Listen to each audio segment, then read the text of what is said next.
Hi, my name is Robin McNeil, and welcome to Phonological Awareness 101. Today, I'm going to examine the definition of phonological awareness and discuss a few of its key points. My goal is to clarify the connection between phonological awareness and the ability to read and write, and thereby how it sets the stage for academic success.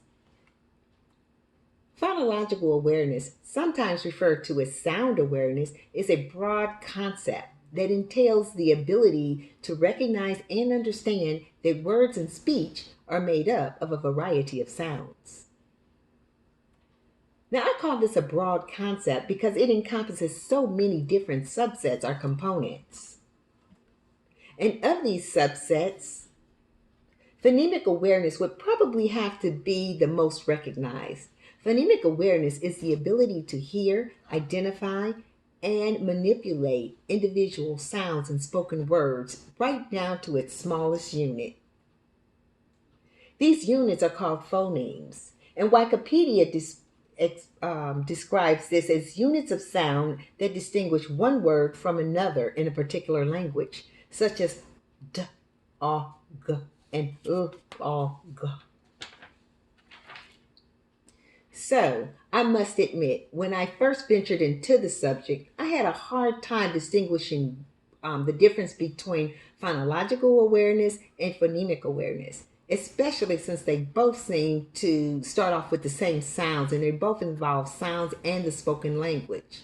So, in case some of you might be struggling with the same difficulty, let's take a moment to go over the difference.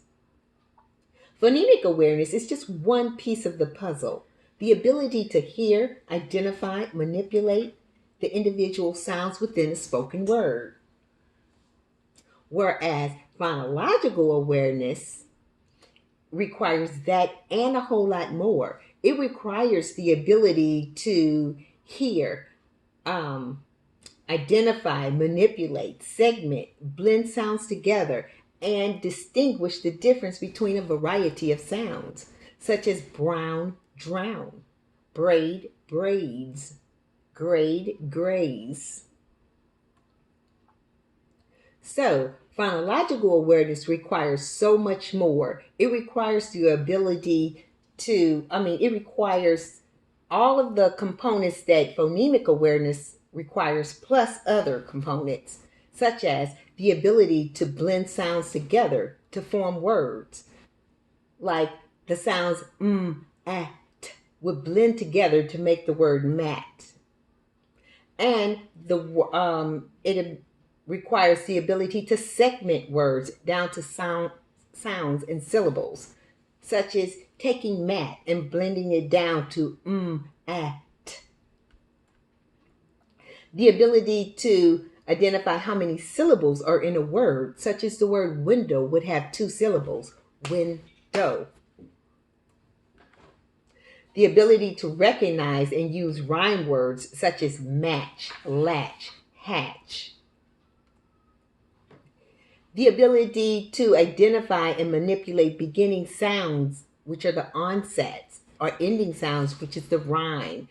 In the word mat, the onset would be the and the rhyme would be the t. And finally, the ability to delete, substitute, and manipulate sounds in words, such as with the word mat. If we wanted to take the off of mat and add the b sound, we get bat.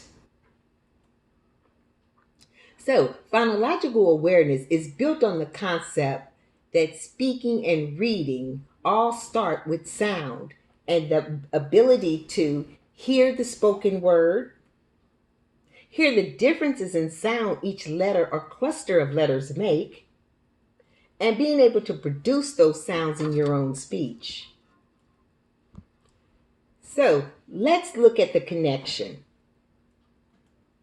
Velishki and friends believe that phonological awareness helps us comprehend language even before we can speak it ourselves. They further believe that as time progresses, children begin to build on vocabulary by hearing and making increasingly fine distinctions in sounds and meanings of those words. Once phonological skills are actually mastered, then we begin to build a solid understanding of how sounds and letters are connected and how to identify and manipulate them in certain ways. So children must be able to have a successful connection with these skills in order to be able to read and write. Merriam Dictionary defines phonics as one of those processes. She says it's a method of teaching beginners to read and pronounce words by learning the phonetics and the sounds that they make, and the sounds, the different letters and group of letters, especially the syllables. So the connection considers how skills are developed through oral language and communication, such as vocabulary words and decoding skills, and how they help in the ability to read, especially with a fair amount of comprehension. It is widely accepted that phonological awareness is an important concept and component to learning to read or write. Amerson and Wilson state that it can be fairly difficult for a child to understand the written language without a well-established familiarity with the oral language, structures, grammar, and the vocabulary. So, without phonological awareness, let's talk about the importance, the obvious problems that can occur if a child does not have a solid foundation in phonological awareness is problems naming letters and their sounds, problems decoding words in order to read them or write them. So now that we've talked about some of the obvious problems, what might surprise you are the less obvious problems. KidSense found that children who have difficulties mastering phonological awareness also have problems understanding and comprehending the English language, especially in the written form. They have trouble speaking. Here they lack the words and the sentence structures they might need and the articulation to actually express themselves. They lack higher order thinking skills that actually could help them in the processes, and planning and sequencing skills as well. And finally, they lack self-confidence skills.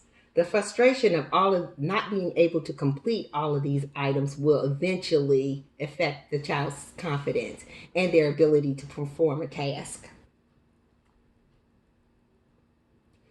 So, it is a well-known fact that children construct and build knowledge through active engagement. So it is important that we find ways to actively engage them in activities that will promote and strengthen their skills in areas such as the print concept, letter naming, vocabulary, phonological awareness, listening, speaking, and comprehension skills. So, for example, with print concepts, we could create a word bingo card where we will write a word in each square and make sure that those words start with a different letter sound. As you call out the word, children will listen to those sounds in the words and then find and cover that word. For variations, you could use cards and just have letters in those squares or sight words. Letter naming. For letter naming, use popsicle sticks and label them with upper and lowercase letters. And as the children pull them one at a time, have them call off that letter and the sound that the letter makes.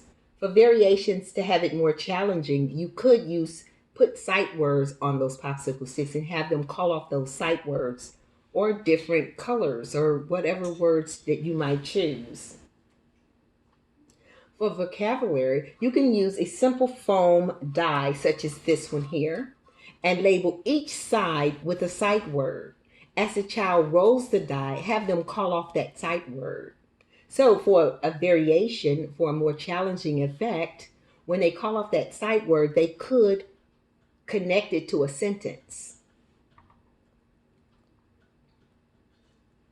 Phonological awareness. For phonological awareness, you could make picture cards featuring words, but the first letter on each word would be left off.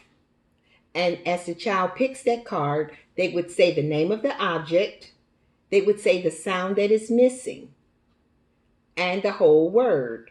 So, to make it a little bit more challenging, they could say each sound, such as d or g, dog, when they pick it out. Or you could leave off the ending sound and have them have to find what the ending sound, letter, and sound is and say that.